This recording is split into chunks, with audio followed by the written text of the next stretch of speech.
na po ng CDO ang NTC para sa lahat ng programa na lumalabas ngayon sa ibang channel ng ABS-CBN. Kaya asahan po natin na mas marami pang mga empleyado ngayong araw na ito ang nawalan ng trabaho. Mr. Chair, maraming salamat po sa inyong lahat. Maraming salamat, Kong Diolago. At ngayon po, ang susunod ay si Congressman Deputy Speaker Marcoleta, na kung saan binigyan niya ng oras ng 4 o 5 nating mga kasamahan. Congressman Marcoleta.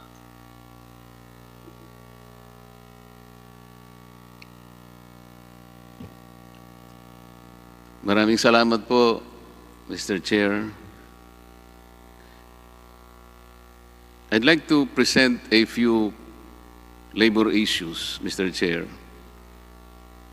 surrounding ABS-CBN. This is a way in order for us to be able to get at least a bird's eye view of the nature of the cases filed against ABS-CBN and how these cases were resolved by the courts of law. Number 1, ABS-CBN Broadcasting Corporation versus Marlene Nazareno et al., GR number 164156, September 26, 2006. The respondents in this case, all employees of ABS-CBN, filed a complaint for recognition of regular employment status, underpayment of overtime pay, holiday pay, premium pay, service incentive pay, sick leave pay, and 13-month pay with damages. The NLRC ruled that respondents were entitled to the benefits under the CBA because they were regular employees who contributed to the profits of ABS-CBN through their labor. ABS-CBN appealed the NLRC decision to the Court of Appeals. The CA junked the petition, holding that the respondent workers are regular employees who perform tasks necessary and desirable in the usual trade and business of ABS-CBN. ABS-CBN went to the Supreme Court. The Supreme Court denied their petition and affirmed the decision of the Court of Appeals. Number 2, Farley-Polatse et al. Versus ABS-CBN Broadcasting Corporation, GR number 183810, January 21, 2010. The petitioners are workers of ABS-CBN, and they filed 2 separate complaints for regularization, unfair labor practice, and several money claims against ABS-CBN. The labor arbiter ruled for petitioner workers, finding them regular employees of ABS-CBN, not independent contractors, entitled to the benefits and privileges of regular employees. In the illegal dismissal case, the workers' dismissal was affirmed by NLRC and by the Court of Appeals. Petitioner workers appealed their case to the Supreme Court. The Supreme Court granted the workers' petition and reversed and set aside the decision of the Court of Appeals, ruling that the petition workers are regular employees entitled to CBA benefits and declared the terminations of the drivers illegal. Number 3, Nelson Begino et al. Versus ABS-CBN Corporation, GR number 199166, April 20, 2015. Petitioner workers filed a complaint against ABS-CBN and its manager for Regional Network Group for regularization as they perform functions necessary and desirable to ABS-CBN's business, work under its direct control and supervision, and were subjected to annual competency assessment. The NLRC affirmed the labor arbiter's decision, favoring the petitioner workers. Court of Appeals, however, reversed the findings of the labor arbiter and the NLRC and ruled against the existence of an employer-employee relationship. The petitioner workers appealed their case to the Supreme Court. Supreme Court reversed the decision of the Court of Appeals and held that, notwithstanding the nomenclature of their talent contracts and/or program project assignment forms and the terms and conditions embodied therein, petitioner workers are deemed regular employees of ABS-CBN. It said that the test to determine whether employment is regular or not is the reasonable connection between the activity performed by the employee in relation to the business or trade of the employer. Konti na lamang po ito. ABS-CBN Broadcasting Corporation versus Honorato Hilario et al. GR number 193136, July 10, 2019. Respondent workers filed a complaint for illegal dismissal, illegal deduction, non-payment of meal allowances, with prayer for damages against ABS-CBN. The labor arbiter ruled that respondent workers were illegally dismissed and ordered ABS-CBN to reinstate them to their former or equivalent positions and to pay their full back wages and other allowances. The NLRC affirmed said decision. ABS-CBN appealed the decision to the Court of Appeals. The CA likewise affirmed the decision of the NLRC. Not satisfied, ABS-CBN went to the Supreme Court. Supreme Court upheld the decision of the CA in the payment of back wages and in lieu of reinstatement of respondent Banting and heirs of Hilario, ABS-CBN was ordered to pay them separation pay equivalent to 1 month pay for every year of service from the respective dates of employment up to the finality of the Supreme Court's decision. ABS-CBN Corporation versus Noel Macatuno et al. is a case where 7 television crew members were dismissed by the ABS-CBN. Amid the clamor for regularization, ABS-CBN forced them to sign employment contracts containing a waiver of the right to regularization. Refusing to be downgraded to project employees, the network fired them from the service. The CA appealed the NLRC ruling that the 7 employees of ABS-CBN were illegally dismissed. The court further noted that the workers performed vital tasks necessary to ABS-CBN's delivery of its programs for about 7 years. Having established the employer-employee relationship, the CA held that the network is liable to reinstate the illegally dismissed employees and to pay full back wages. ABS-CBN Corporation versus ABS-CBN 1JM Workers Union. Petitioner ABS-CBN petition for the cancellation of the certificate of registration issued by the DOLE on ABS-CBN IJM Workers Union as a legitimate labor organization. The main claim in the petition was that union misrepresented itself as legitimate labor organization and its members are not employees of ABS-CBN. Regional Director of DOLE NCR ruled in favor of the union, giving credence to the latter's assertion that its members are indeed employees of ABS-CBN. ABS-CBN appealed the order to the Bureau of Labor Relations, but the appeal was denied. It then appealed to the resolution to the BLR, to the Court of Appeals, and the CA denied ABS-CBN's petition. Again, not satisfied, ABS-CBN resorted to the Supreme Court. A minute resolution was issued by the Supreme Court resolving to deny the petition with the effect of recognizing the union members as employees, not independent contractors, considering the power of control of ABS-CBN over said workers. Mr. Chair, I think these cases I presented are good representative samples indicating how ABS-CBN treated its workers. If these workers are, I would say, characters in one of their telenovelas, it will probably serve a microcosm of how ABS-CBN regard our labor laws that protect the interests of the working class. How ABS-CBN pay lip service to the kapamilya concept that they pontificate from their ivory towers. Charity begins at home. We always say that, Mr. Chair. Pero pagkapamilya mo, Mr. Chair, hindi mo tinatrato ng parehas. Meron kang paborito. Palagay ko hindi nagagamit yung salitang kapamilya. With all due respect, Madam Cory Bidanes, please. Kayo po ba ay meron ng pamilya? Yes, Your Honor. Meron na po. Yes, Your Honor. I have 3 children po. Opo.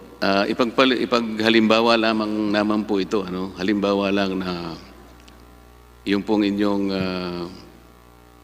asawa ay nakagawa ng isang bagay na labag sa batas. Halimbawa, ang asawa po ninyo, iniisip ko naman siguro mabait yan, bukod sa gwapo siguro, matulungin, kaya naman nagustuhan nyo siya. Pero lahat po naman ng tao nagkakamali kasi. Halimbawa lang po na nagkamali ang asawa nyo, nakalabag sa batas. At siya po'y inaresto. At maring nakulong po. Pwede po bang gawin nating depensa sa loob ng husgado na kawawa naman po yung mga anak namin. Kawawa naman po yung mga kaibigan namin, mga kababayan namin natulungan niya sapagkat matulungin tao ito eh. Ang totoo po niyan ay hindi mabilang po ang lahat ng mga naibigay niya ng pagtulong sa komunidad. Napakabait na po na tao yan. Pwede po ba natin gawing dahilan yun, Madam Cory? Your Honor, wala po kaming nilalabag na batas. Hindi po, yung example ko lamang Yung po. example ko po, kung ang asawa ko yun, he's innocent until proven guilty po. Ano po yung sagot niyo, ma'am? Sabi niyo po, kung makulong yung asawa ko dahil sa Example lamang po yun, kaya- Yun nga po. So, ang example ko po, ang sagot ko po doon is, di ba, inosente po siya hanggang proven guilty. Hindi nga po nakulong na nga po eh. Ikukulong po na po siya. Pwede po ba nating, ganito po, nangyayari naman po sa buhay nating lahat ito at ang totoo po niyan, putok ang kulungan sa rami po ng mga taong nakukulong. Talaga pong gano'n eh, nagkasala sila. Ang tinatanong ko lamang po sa inyo sa paghahalimbawa, sa isang pamilyang katulad ninyo, nandun na po, nakarap na po tayo sa husgado. Napatunayan na po na nagkasala. Pwede po ba nating habulin yon at sabihin nating, kawawa naman po yung mga pamilya namin, mga kaibigan namin, mga taong natulungan po namin sa lipunan, sapagkat napakabait po ng asawa ko. Ang ebidensya po, ang pinag-uusapan kasi rito eh. Ang nagpakulong po sa asawa ninyo, sa ginamit nating halimbawa, may mga ebidensya na iniharap po sa husgado. So ang tanong ko lamang po sa inyo, pwede po ba nating gamitin yung kabaitan at napakarami nating ginawang pagtulong sa ating kapwa para yung paglabag po ay mapatawad? Ma'am Cory.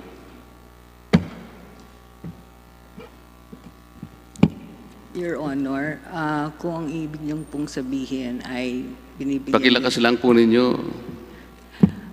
Your Honor, if your example is descriptive of what we are going through now po, I would like to tell you po that because I've been with the company for 34 years already, hindi po kami perfecto.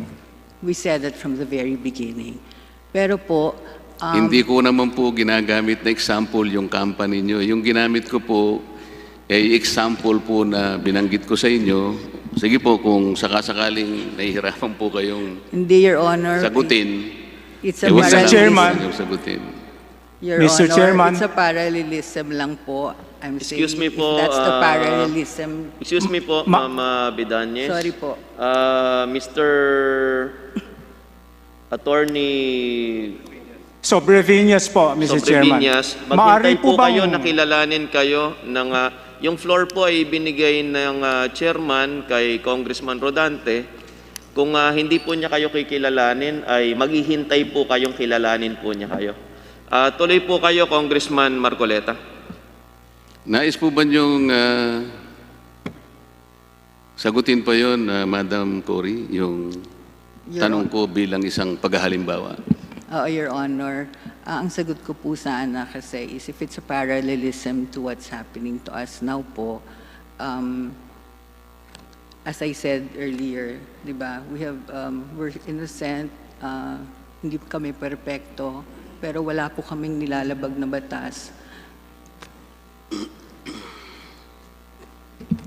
Mr. Chairman, Mr. Chair, sino po ba yung gustong sumagot?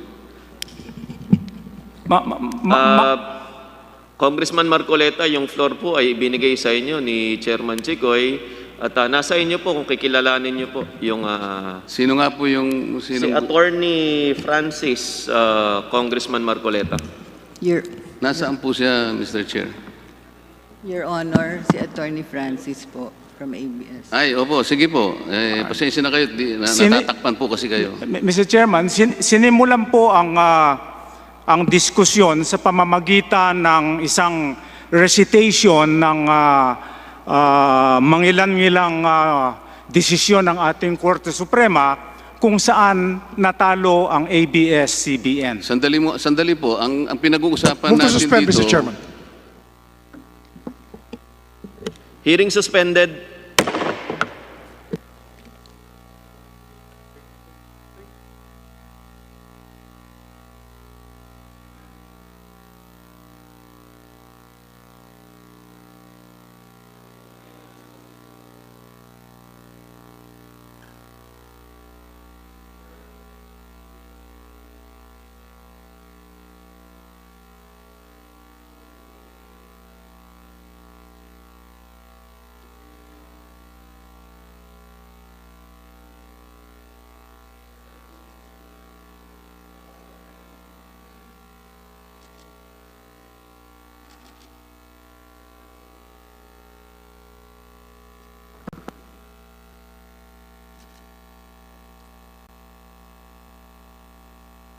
Okay.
Hearing resumed.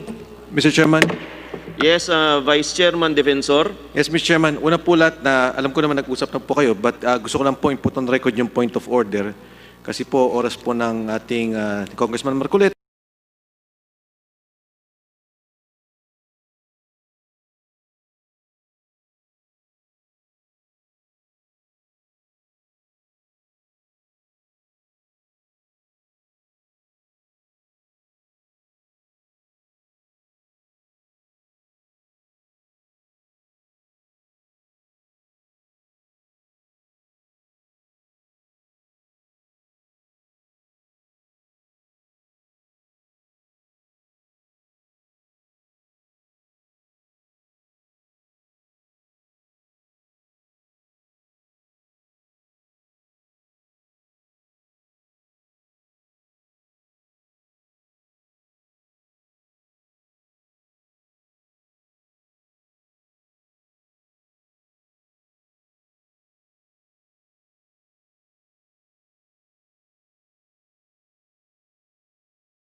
Kasi po oras po ng ating Congressman Marcoleta at kung saan niya po gustong dalhin yung tanong ay pwede naman niyo pong dalhin. At alam ko naman nakausap niyo na po.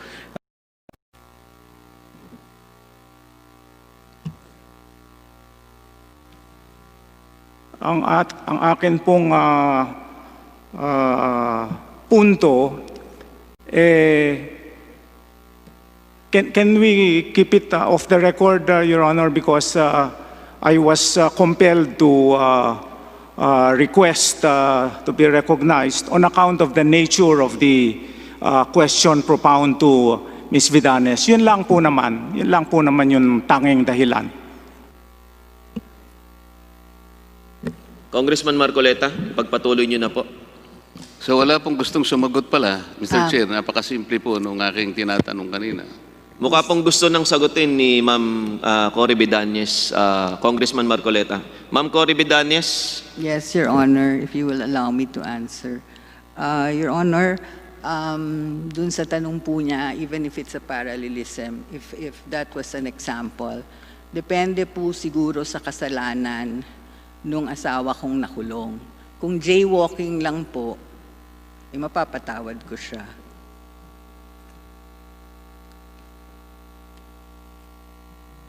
Iyon na po ba yung sagot niyo, ma'am? Yes, Your Honor. Baka gusto po niyong dagdagan. Kasi po, kung siyempre, iba na po kung nakapatay siya ng tao, iba na pong kaso yun. Hindi po masyadong malaking ano na yun. Ang sinasabi ko lang, yung maliit na kaso na maaring makulong siya ng 3 araw, 5 araw, pero dahil nga po sa, siyempre iba naman yung nakulong.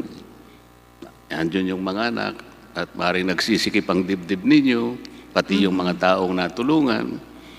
Medyo hahabol lamang sa korte na pagpasensyahan na po natin kasi ang dami pong natulungan yan. Kami lamang po ng mga anak niya.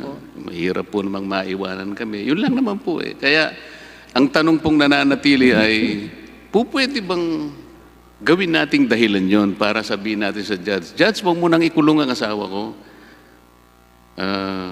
Napakabuting tao naman yan.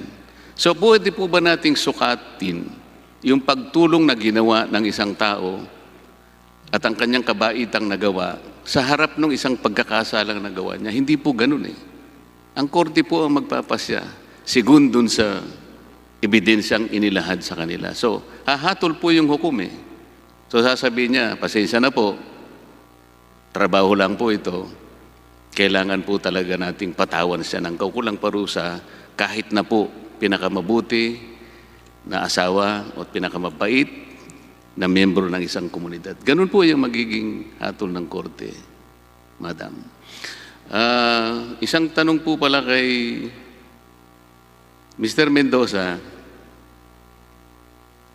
Mr. Christopher Mendoza. Yes po.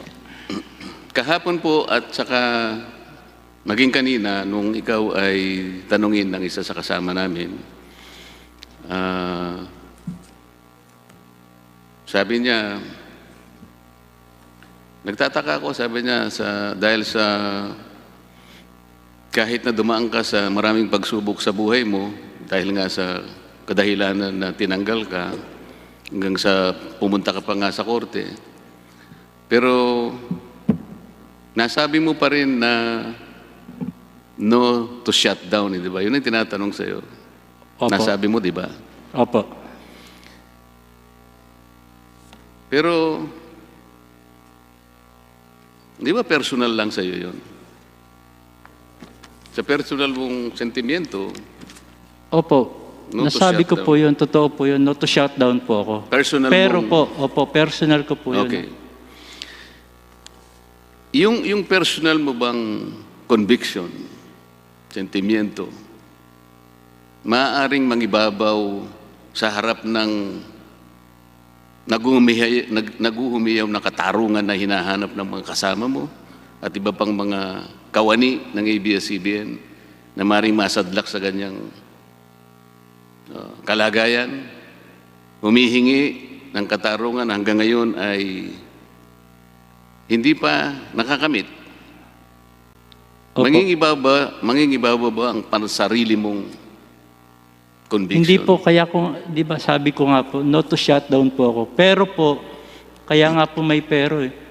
Kung may pagkakamali po, may paglabag sa batas, maraming violation, at ang kaparusahan sa mga violation na yan, na under ng konstitusyon, ng saligang batas na ginawa po ng mga kongresista, kung kinakailangan pong i-shutdown po. Salamat. At kahapon, meron kang tinatanong, minsan napapatingin ka pa nga sa akin, pagka ba maraming paglabag ka mo, Opo. halimbawa yung kumukuha ng lisensya, tad-tad ng violation yung driver, Opo. yun ba ka mo ay kailangang bigyan pa o i-renew yung kanyang lisensya? Ganun ang pagtatanong mo kahapon kung hindi ako nagkakamali. Tama Opo. ba? Tama po. Alam mo yung pagtatanong mo na yun, ang tawag doon ay rhetorical question. Ang ibig sabihin ng rhetorical question, yung sagot nandun na eh. Tama? Opo. O yun. Salamat sa'yo. Ang ibig lang sabihin, hindi na pwede talaga. Yung sagot na yun, nandun sa tanong. Yun ang rhetorical question. Kahapon po, Mr. Chair, merong nagbanggit na mga incidental activities na hindi ko na po matuntun kung sino po yung naglahad mula sa ABS-CBN. Ano po ba yung mga tinatawag na incidental activities ng ABS-CBN? Mr. Chair, may I be recognized? Yes, ma'am. I was actually po trying to explain lang po, Mr. Chair, that in the broadcasting industry, yung paggawa po ng sariling programa locally is an option. Hindi po siya talagang necessary and desirable doon sa broadcast industry itself. And these are considered incidental activities. Assuming po na, based on the context of what a broadcast franchise is. But once a company already starts producing its own shows because it opts to do so, then it's no longer incidental, but already a regular function. So, ano yung incidental? It's not a core function. Kasi nga po, ang broadcast is airing of shows via television or radio.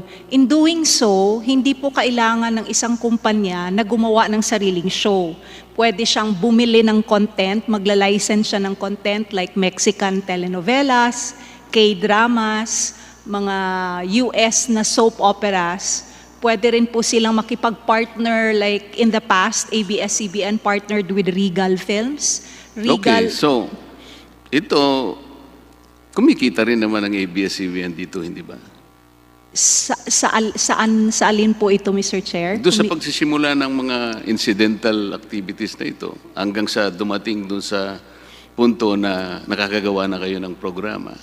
Depende po, Mr. Chair. Some shows po really earn money. Some shows also are a failure. Depende po yan talaga sa market audience. So, kahapon kasi, nung binabanggit nyo yan, ang hindi ko maintindihan, bakit kinakailangang paikot-ikutin natin sa incidental activities hanggang sa mapunta tayo doon sa katangian na, o katanungan na ano ba talaga yung test ng isang empleyado? Paano ba nagiging regular?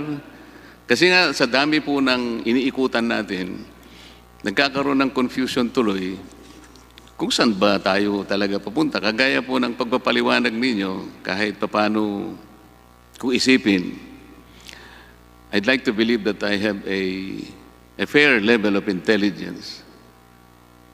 Pero nahihirapan po ako. Pasensya na po.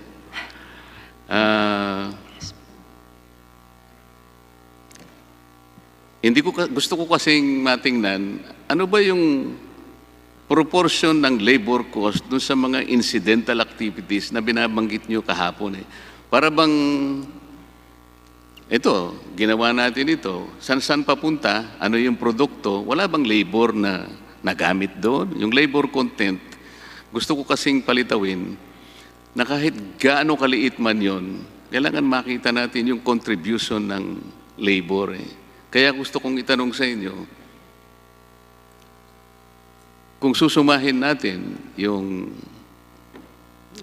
kita doon, pwede ba nating ma-estimate kung magkano ang kinikita doon sa mga yun? I'm sorry, Mr. Chair, I'm not in a position to answer with regard to income. I have no personal knowledge po. Okay, let's go to the other area. Meron pong nagsabi kahapon na meron isang dole order na kung saan nagkaroon yata ng parang routine inspection. And after that routine inspection, parang ang nangyari, nagkaroon na ng isang parang carte blanche na parang certification ang nangyari. Oh, wala ang paglabag ang ABS-CBN. Is the Dole Yusek still here, Mr. Chair? Kasama po natin Congressman Marcoleta. Dole, you're now recognized.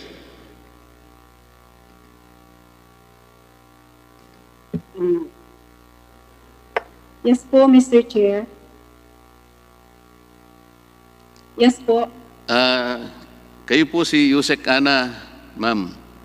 Yes po, sir.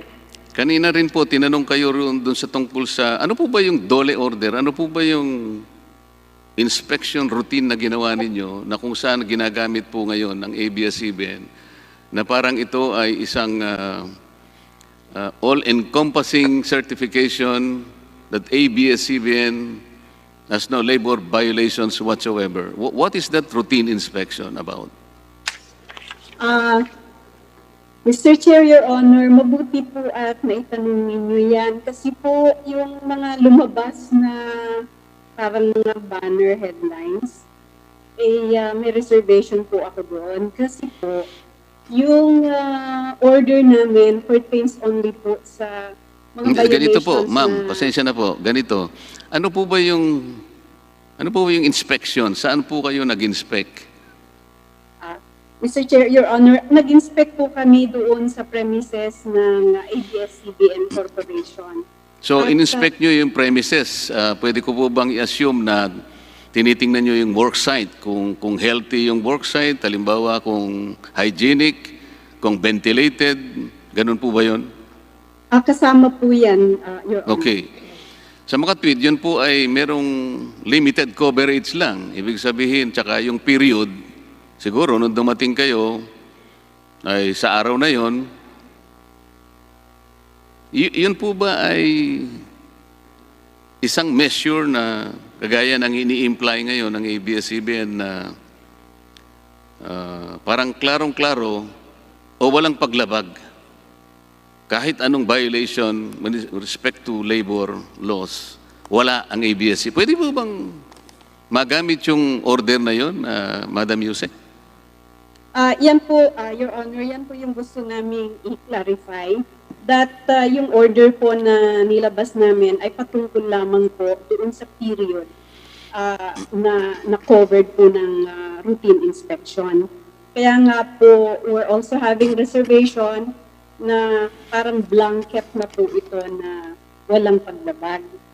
Sa mga tweet, ma'am, ang ibig niyong sabihin, hindi ito katibayan para sabihin ng ABS-CBN na wala silang anumang paglabag kung ang pag-uusapan ay ang ating mga labor laws. Yes, tama po yun, Your Honor. Salamat po, Ma'am Yusek. Kahapon po, Ma'am Cory, meron ding nagbanggit tungkol sa 14 na company benefits. Mr. Chair, ako po yan. Okay. Marami po ito. Okay na okay po ako rito. Ano po ba? Bigyan niyo mga 3, 4. Masyadong marami po yung 40. Ano po bang mga benefits ito? Rice subsidy po. Contingencies loan, like medical loan, emergency loan. Cash gift. Life insurance. May gift check pag Pasko. Employee stock option plan. Salamat po. Pero, pwede po kayong sumang-ayon sa akin na ang ang pinakamagandang benepisyong may bibigay ninyo sa inyong empleyado ay yung ma-regular ang kanilang employment. Kasi po, kahit siguro isa lang ang ibigay niyong benefit, kung yun will mean regularization of their employment. Itong 14 na ito siguro, ipagpapasalamat din nila ito, pero mas gugustuhin po pa nila siguro yung ma-regularize sila. Because by being regular, I think you can maintain a very loyal workforce, hardworking, at magiging tapat silang lalo sa inyo. At lalong kakapit yung salitang kapamilya. Sapagkat yun po kasi ang pinaka-espiritu o diwa ng isang kapamilya. Nabigyan mo siya ng kasiguruhan sa kanyang paghahanap buhay. Sana po ay madagdagan po ng isa pa. So maging 15 na po yung ating company benefits. Pwede po Mr. Chair, pwede po mag-comment? Opo. Opo. Mr. Chair, tulad ng nabanggit kahapon, the company hires its workers following the labor code and also the civil code. Ano? Yung pong, I think, yung basic na katanungan dito, yun po bang trabahong program employee, is that a regular position or a project position? Again, I can't remember who read it earlier. Yung Article 280 po ng Labor Code says if the job is necessary and desirable, and the company exercises control, it's regular. Ngunit, if the task po has been fixed for a specific project or undertaking, the completion of which has been determined at the time of the engagement of the employee, the job po is a project employee job. And if I may refer to the part of the order of the DOLE, page 104 of their order, they state, we note that the IJM work pool employees are engaged on a per program or per show basis, regardless of time spent on each program. Based on their employment agreements, they are result-based and have no fixed working schedule. Likewise, they are paid for a fee for every completion of task and may enter into separate programs or shows with separate contracts simultaneously.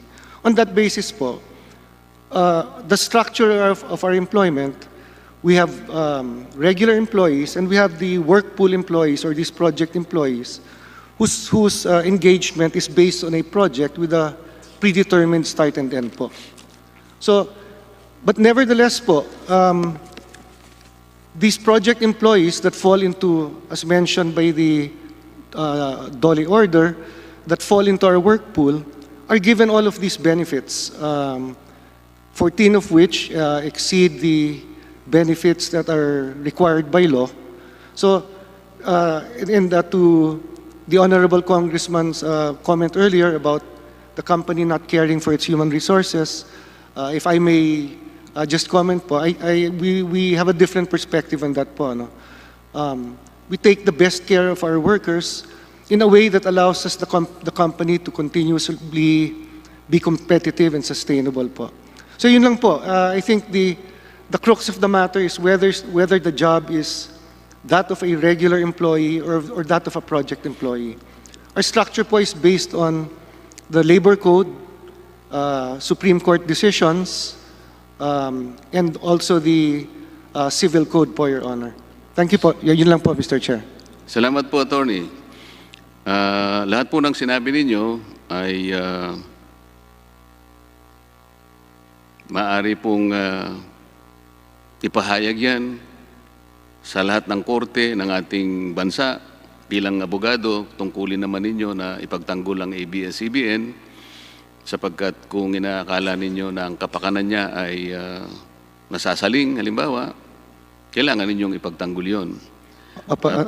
Clarification lang po, hindi po ako abogado. Hindi po. Kung sakaling abogado kayo, po pwede talaga yung mga pananalita na yan. At tatanggapin naman ng korte, ang kaiba yung pananaw naman kamukha ni Kong Boying bilang abogado, meron siyang sarili ding panukat kung paano niya titingnan yung sinasabi nating test.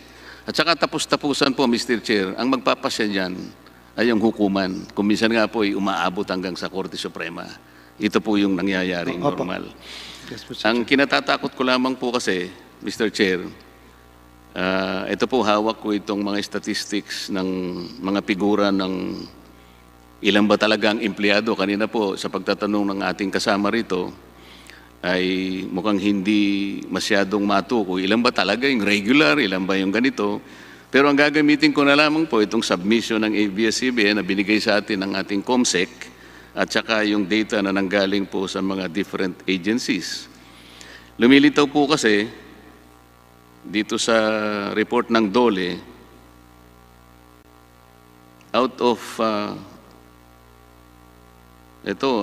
between July 1, 2015 to parang September 27, 2018, Mr. Chair, 4,526 lang talaga ang regular employees. Ay, hindi po, ang kabuuan pala ay 4,526. Nakalagay po rito, 2,481 lang ang regular employees. Yung regular seasonal, 1,892. Probationary, 95. Project-based, 49.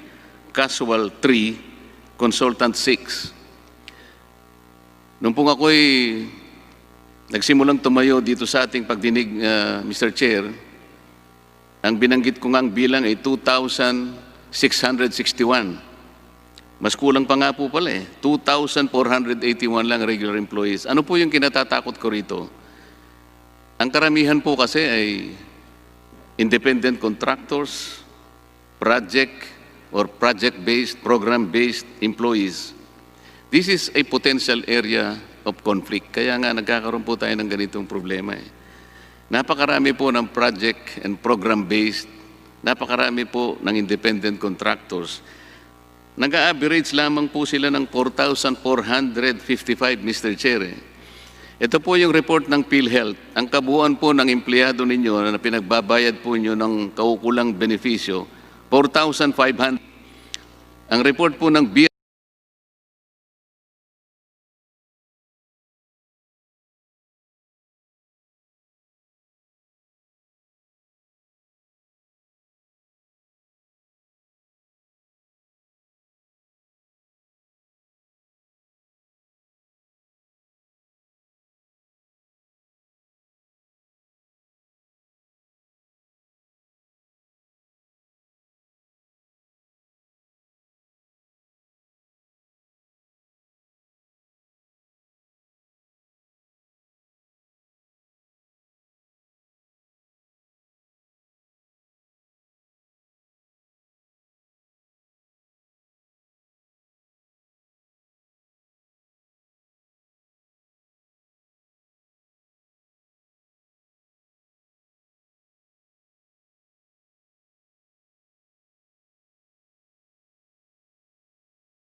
na namamagitan ngayon sa napakaraming mga kaso, 67 pending cases. Ito po ngayon ang characteristic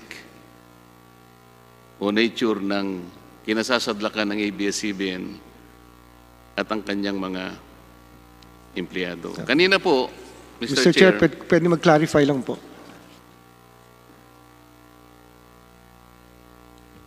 Sir, na po, Mr.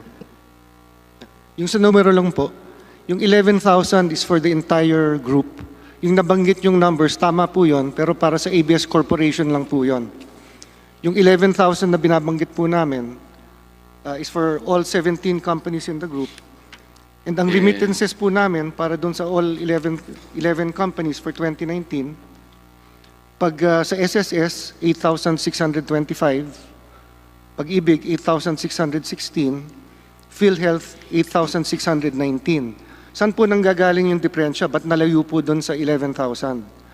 Meron nga po kaming independent contractors. Mr. Nepomuceno, I'm sorry if I may cut you, kasi po, kagawin nga po, pinag-usapan natin yan, tinanggap ko na lang po yung submission nyo. Okay. Pero ito po kasi yung submission ng DOLE, yung Okay, hawak sige po ni po.